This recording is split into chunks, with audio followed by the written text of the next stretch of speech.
عورت مرد سے کہا کما کے لاؤ، عورت سے کہا گھر میں بیٹھو، تو گھر میں فارغ بیٹھو، کیا کرو گھر میں؟ کیا کرنا ہے گھر میں بیٹھ کر؟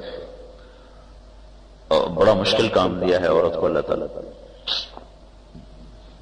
عورت کے ذمہ لگایا ہے نسل کی تربیت کرو، نسل تیار کرو۔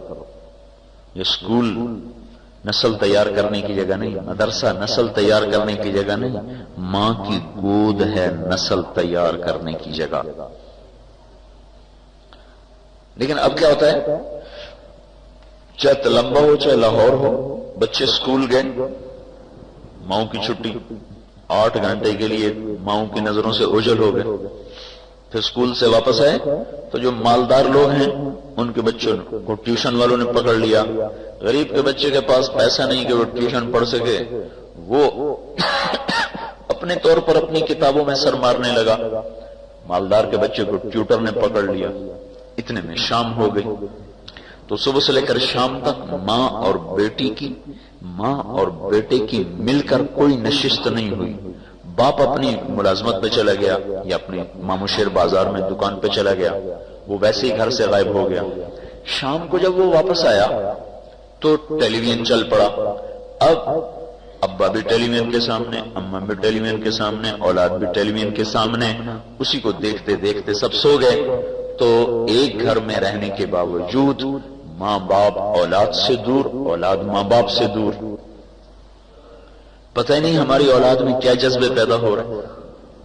اسکول والے کوئی اخلاق تو پڑھاتے نہیں، اسکول والے تو 2 × 2 = 4 پڑھاتے ہیں، 6 میں سے 4 باقی 2 تفریق پڑھاتے ہیں، 3 دونی 6 ضرب پڑھاتے ہیں، الجبرا پڑھاتے ہیں، جیومیٹری پڑھاتے ہیں۔ اس میں کہاں لکھا ہے کہ ماں کیا چیز ہے، باپ کیا چیز ہے، دین کیا ہے، جنت کیا ہے، جہنم کیا ہے، آخرت کیا ہے، کہاں بتاتا ہے ہی نہیں۔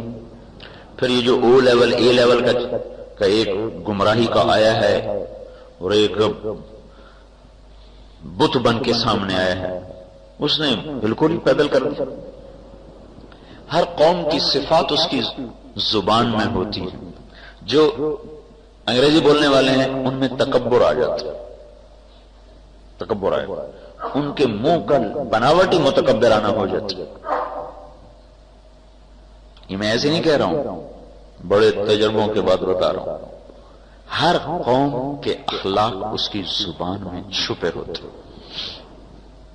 تو ہماری بدقسمتی کہ قرآن عربی میں تھا، وہ ہم نے پڑھا ہی کوئی نہیں، جس میں ہمارے نبی کے اخلاق چھپے ہوئے، جس میں ہمارے نبی کی مبارک خوشبو مہک رہی ہے عربی زبان میں، وہ خوشبو مہک رہی۔ ادھر او لیول چل رہا، اے لیول چل رہا، انگلش میڈیم چل رہا، تو جو تربیت ماں نے کرنی تھی، ہمارا نظام زندگی ایسا ہو گیا ہے کہ اس کے پاس موقع ہی نہیں تربیت کرنے کے لیے۔ تو میرے بھائیوں،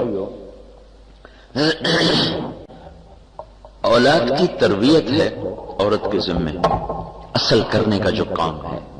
اگر ہماری عورتوں کو یہ پتا ہوتا کہ ہم نے ایک نسل تیار کرنی ہے تو ان کو تو سر کھجانے کی بھی فرصت نہیں، چھ جائے کہ ان کو کپڑوں کی سوجھے، زیور کی سوجھے، چیزوں کی سوجھے۔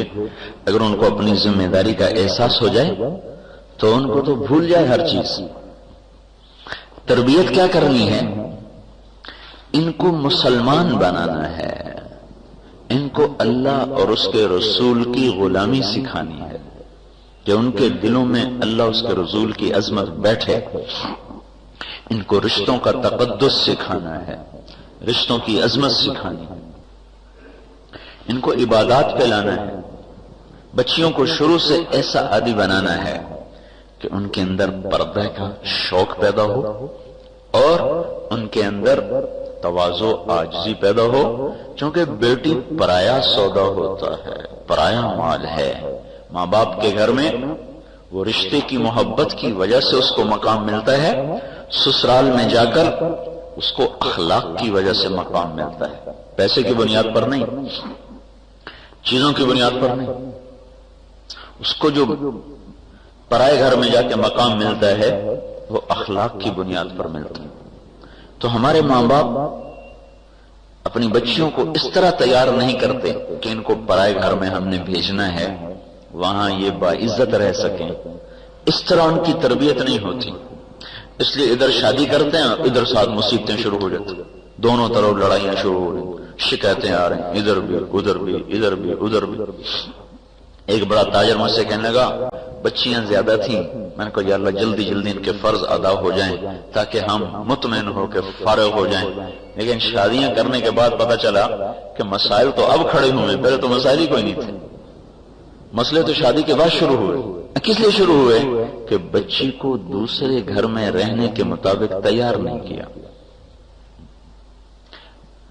کسی بھی بیٹی کا سب سے بڑا زیور چپ کر جانا اور ہر دکھ کو سہ جانا ہوتا ہے، گھٹ گھٹ کے جینا۔ یہ ماں باپ کے ذمے ہے بیٹیوں کو روانہ کرنے سے پہلے ان کو یہ اخلاق سکھا دیں تاکہ ان کی پرائے گھر میں زندگی اچھی گزرے، کیونکہ ماں کی نظر اور ساس کی نظر ایک نہیں ہو سکتی، جیسے مشرق اور مغرب آپس میں نہیں مل سکتے، ساس اور ماں کی نظر ایک نہیں ہو سکتی، کتنا ہی کوئی دعویٰ کرے نہیں ہو سکتا، یہ ناممکن ہے۔ ہاں ایک محنت ہوتی، ماحول ہوتا تو پھر یہ بھی ہوتا، لیکن جو کہ محنت نہیں، ماحول نہیں، تو لہذا ساس ساس ہے، ماں نہیں بن سکتا۔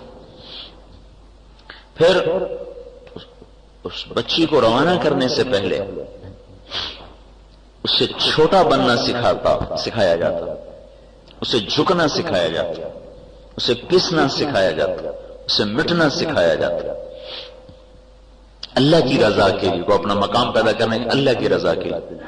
پتہ نہیں آگے کس کے ساتھ نصیب ہے، خامند اخلاق والا ہے یا بد اخلاق ہے، میٹھے بول والا ہے یا کڑوے بول والا ہے، یہ تو اللہ ہی جانے، آدمی تو اندھیرے میں تیر چلاتا ہے، مستقبل کوئی پڑھ کے تو کرتا کوئی۔